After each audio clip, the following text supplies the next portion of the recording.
Hey, the driver is one of the toughest clubs in the bag, if not the toughest for a lot of people to hit, because it's the longest club to start off with, so harder to control when it's this long, and has the least amount of loft, so the ball can curve more than any other club in your bag. So to hit your driver long and straight consistently, you're going to have at least a little bit of technique, a little bit of correct mechanics in your swing motion. But there's one thing more than anything else that I'll see when I teach students in person. It keeps them from hitting their drives both straight and long. And we're going to talk about it right after this.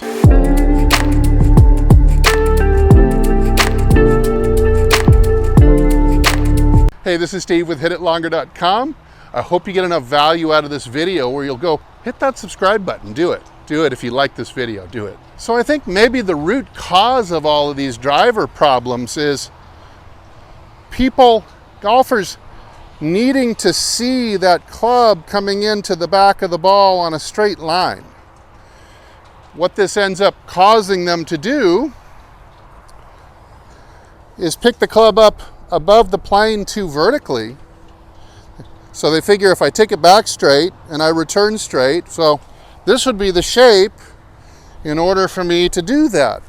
The problem is once you start getting that club way above the maximum vertical plane line, you might say, is that it starts to be really easy to leave the face open.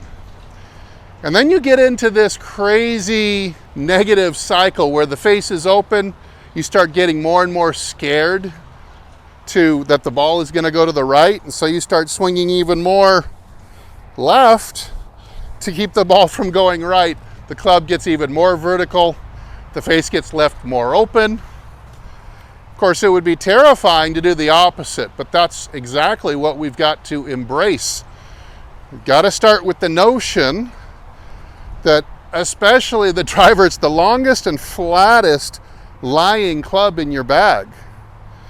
It means it's going to have probably the most horizontal aspect, or the most of the Ferris wheel laying on its side throughout the swing, because it is sitting differently and it's longer. So we've got to move away from the notion that we're going to come straight into the ball the last 12 to 18 inches or so, or even worse, we've got to get rid of the fear that the ball is going to go off to the right from an open face. You're going to have to do this at first if this is you, which it's a lot of golfers who struggle with their driver are doing this. And got to get back to the notion that the club is going to go back on an arc. And in the driver's case, when it comes back into the ball, it's going on a pretty solid arc back into the ball because it is the longest club in the bag.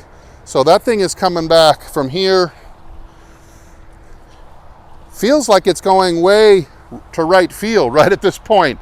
So if I'm 12 to 18 inches coming back into the ball, look at that angle that I'm at. So this is what people, maybe the last glimpse of the blur that people catch before it hits the golf ball. And of course, if you're used to the ball going to the right and you're used to swinging a different way, this is scary, because this looks like it's going to drill this thing straight into right field. And of course, you're used to leaving the face open as well. So you say, Steve, you're just replacing my roundhouse slice that makes it into the right rough, but it doesn't get me in too much trouble. You're replacing that with a ball that starts further right and slices that amount. And I don't want to do that. I'm not going to do that. That doesn't sound fun. But when we take some of the extra verticality out of this, we make the swing go more around this way instead of up this way. It's a hell of a lot easier, almost built in, for the club to want to come around and square up. Makes it a lot easier. So that last 18 inches, don't forget that the club, since it's now on an arc from the inside to square, this last 18 inches is going to be spent coming around from, say, 1 o'clock on the clock around to 12. So actually, as I strike the ball, The club head right at the moment of impact is moving straight down the fairway at that instant, but it needs to approach from here. And what that will feel like to a lot of golfers is extremely low. Very low and around. You want to take that club in order to bring it back like this. And where people often get in trouble is they'll take it back low and around and then do a big roundhouse and bring it back because they just don't trust. Again, you got to do it for a little bit of time in order to get used to it and trust that, you know, the ball is going to come back. Now, you can't have the hands just be passive in the meantime. You got to remember, you took some angle out. You borrowed some angle in your windup and your backswing. You still have to put that back by the time you've reached impact by snapping the wrists over. This is what a lot of people who don't hit the ball long and straight, they do not do this. There's got to be some active putback of paying off the loan with interest as you come through the ball. So yeah, sure, I can swing on the correct arc here.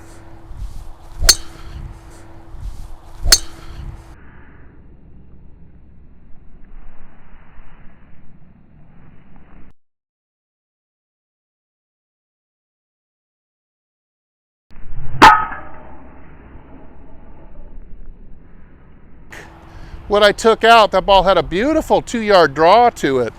And for that speed that I swung at, it's about 80 miles per hour, I was able to get 209 yards out of that drive. And if you swing in 80 miles an hour, I'll bet you're not getting nearly close to 200 or 210 yards out of it. Imagine how much farther you'll be able to hit it when you can change the shape of your swing, number one, fit the arc, swing it on an arc, and then continue that club moving on an arc, and you see where it needs to get much more low and around you. Coming back in on the same arc that you went back, try not to avoid the big loop, try to feel it coming back in low, and then actively pay off the loan that you borrowed in the backswing, plus 100% interest. So put it back, there's paying off the loan, there's your 100% interest.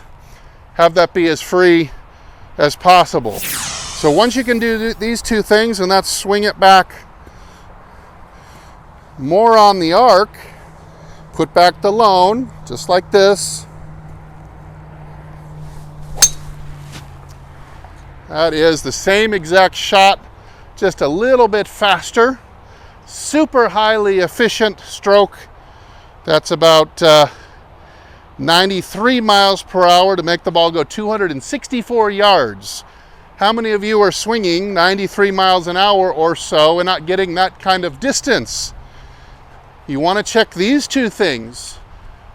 Use some expert eyes. Use your own video camera or phone to film with. Practice in front of a mirror. Get some feedback to what your swing shape looks like.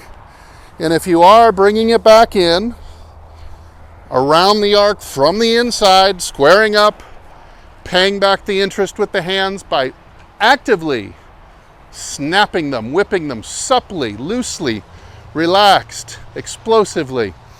I think you're going to get better results with your driver, and maybe very quickly if you trust the process. All right, so hey, I hope this helps you hit your driver a little bit farther and especially straighter. Thank you again for watching and supporting my channel. I'm Steve. Check out my website, hititlonger.com, and as usual, I'll either see you in the next video or I'll see you longer and straighter down the fairway. Everybody take good care.